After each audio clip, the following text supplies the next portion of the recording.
人民文娱的朋友们，大家好，我是迪丽热巴。我觉得其实很多时候演员跟角色相互吸引，就是因为你在他身上能够看到你的样子，或者说你想要从他身上学到点什么。我没有办法保证我今天演的特别好的戏，我明天其他的场次的戏我能比他演得更好，我只能够掌握我自己。这几年我会觉得说，其实去抛掉身上的一些标签或者记忆是我正在学的。我一直都是跟自己较劲儿的人，我想要做到最好而已，跟任何人跟任何事都没有关系。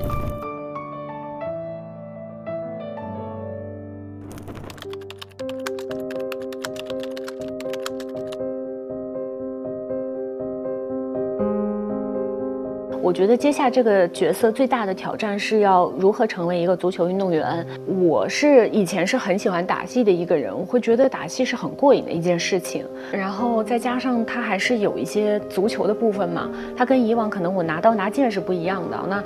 其实我的脚是很笨的，所以对于脚上功夫加上你身体，我会觉得协调能力有点难啊。但是也顺利的完成了，因为有一遍遍的去排练，一遍遍的去试，所以这一点其实还挺得意的。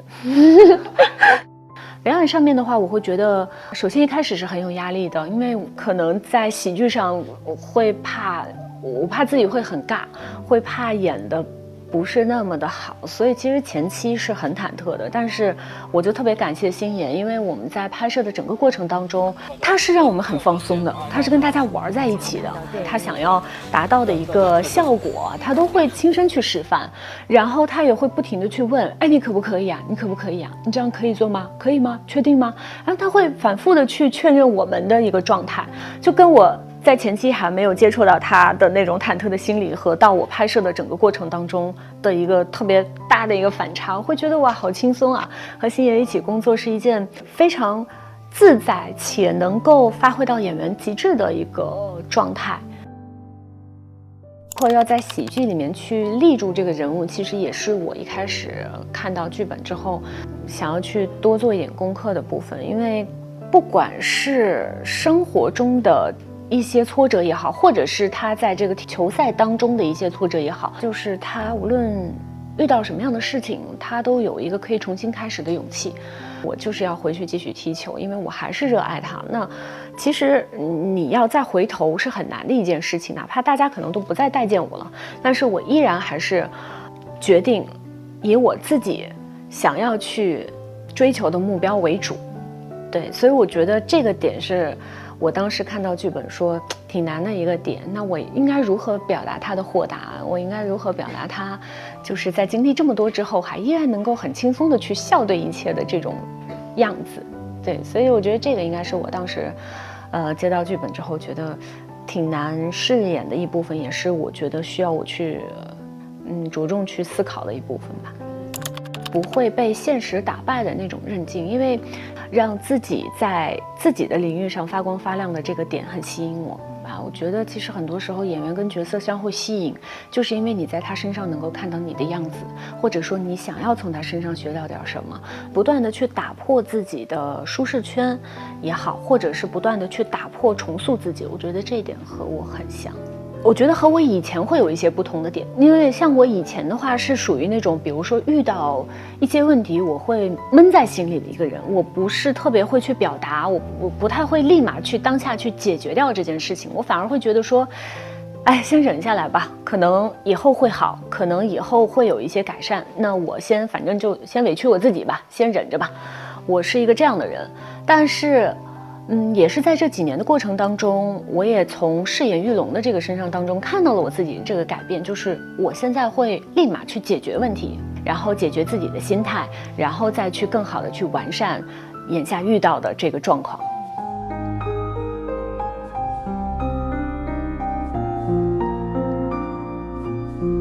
帮主与帝君真是兄友恋人，你有愿意和我在一起？因为其实每次拍完一部戏，其实我都有去表达，其实每一个角色我在他们身上学到了很多东西。那其实接到这个角色也就代表我跟他是有缘分的，我跟他是有一些相像的地方的，所以他才会如此吸引我。那现在呢，我会觉得其实有很多角色可能就我跟他没有任何相像的地方，但是我希望可以通过这个作品传达给大家什么，我觉得这个也是现在想要去接戏的一个方向和标准。对，所以我觉得这些角色他多多少少都会对我有影响。比如说像李长歌的时候，我会觉得说他是那种家国情怀、大情大义的东西，那我会演完这个角色，其实有一段时间是稍微有点悲伤的，就是在演他的过程当中，就他在某一个地方遇到的那些人，这些离他而去的人，其实就很像我们的一生，就是你在这一生你会遇到很多人，他会教会你很多，然后他会走，然后又会来一波人，又会教会你很多。其实李长歌他的人生中就是不断的在短短的这个40集电视剧里边浓缩的就是我们一整个人生的一些大道理吧。所以我觉得李长歌对我来说也是个很特别的存在。邓妍他是我觉得他向社会去传输的意义会大于这个角色，会大过于我的表演，或者说对我的一些成长。我只是觉得我想要去表达这样的一个东西给观众。其实说实话，这几年我会觉得说，其实去抛掉身上的一些标签或者记忆是我正在学的，因为很多时候表演它不能有太多的记忆，自己会觉得说可能表演对我而言，我每一次接受到新的角色新的人物，它其实对我来说都是全新的。那如果我带着一些肌肉的记忆，或者我对上一个角色的记忆去演它，那其实是对这个角色的不尊重，也是对我自己的不尊重和对我这个专业的不尊重。所以我会想去掉所有我的演员的肌肉记忆，进入到一个新的表演的剧本当中来，一个新的角色当中来。所以我是希望自己每一次都像一个小朋友进组。为什么大家就看到一些老人流泪和小孩流泪会很容易共情，是因为老人他有岁月的痕迹在他身上，所以他流泪你会觉得一个过来人在这件事情上流泪，代表这事儿真的很伤他，他真的很难过。但是如果是一个小孩流泪，你会觉得小孩是真的入戏了，也会带着你入戏，因为他是小朋友，他不会表演的。所以我觉得我会想要去抛掉一些演员的一些肌肉记忆和大脑里存储的一些记忆，来进入新的角色。我一直都是跟自己较劲儿的人，我觉得跟别人较劲儿没劲儿，就是一定要跟自己较劲儿才有意思。因为我觉得我能够做到的东西是很多的，那当你找不到一个可以较劲儿的一个点，或者说是一个目标的话，我会觉得是挺难受的一件事情。所以不管是在我的工作上也好，还是在我自己的就是自己个人的想法也好，思考当中，我都是会不停的去较劲儿。那以前人家会觉得这样就网络词汇是内耗嘛，但是我倒觉得这是一个特别好的点，因为我跟自己比永远都没有上限，因为我永远都可以去超越昨天的自己，去做到最好。这个工作其实你就是要不断的去更新，不断的去更新，不断的去随着这个时代环境去进行改变。这个较劲儿是你想就是证明自己？不是，因为我小的时候就是会啊，就是老师要求大家去，两队的人去做。很多人他们会打马虎眼，因为老师不会数，老师让我们每个人做60组，做2次，1次30，然后很多人都其实就是做了11次、12次，然后就换边儿，就换一个人，然后他做完我做，然后我就会较劲儿，我说我一定要做这30次，因为说了30次，我为什么不做30次呢？我就是要做30次。然后等我真实的做完这60次，其实所有人都在等我们俩。当时老师就在那么多人当中，老师就表扬了我。我觉得这事儿可能在我以后的一个人生当中起到了一个至关重要的一个作用，就是我觉得让我做什么，我一定会把它做好。我会尽我所能，它可能不是100%，但是我会尽量往100%去够。那较劲儿它也不是为了一个目标，只是我想要做到最好而已，跟任何人跟任何事都没有关系。其实说实话，我觉得演戏可能跟其他的工种是不太一样的，就是我没有办法保证我今天演的特别好的戏，我明天其他的场次的戏我能比他演得更好，因为它是不同的规定情景，不同的人物状态，所以说只能是我在这场戏之前我做足了多少功课，然后我尽可能在当下这个状态下把它演到最好。那其实有的时候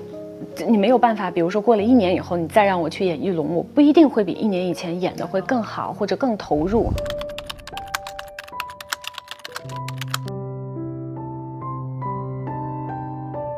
我觉得期待这个词，以前对我来说可能是压力吧，因为我想要去完成所有人的期待，我没有考虑过自己的期待是什么。但是就现在的我而言，我觉得我的期待是更重要的，因为其实努力的打拼这么多年，其实说实话也实现了自我价值。我也会觉得说，哎，我是可以给人带来一些能量的人，我觉得其实就已经足够了。那现在的话呢，我不会觉得说别人的期待是一个让我有压力的东西。别人有期待的同时，我觉得我的期待也同样的重要。那我觉得两者融合，我会做到更好的话，那其实它是一件好事。你依然平凡，对啊，因为每个人都很平凡，其实来都是一样来，走也是一样的走。就我觉得它是一个很平凡的事情。包括我对于20岁的迪丽热巴来告诉他，可能过了14年，我又坐在你对面，我还是想告诉你，还是以你现在的心态，还是以你现在的道路继续去走就好了。你只要去完成你要去完成的使命就好了。我觉得那个时候我已经做得很好了，对，20多岁的我已经做得很好了，所以我不会去批判他，或者觉得他以前很脆弱，或者我现在比他更坚强，不会的，因为现在再回到我20岁，我依然还是会像我之前的20岁一样，所以我觉得迪丽热巴做得够好了。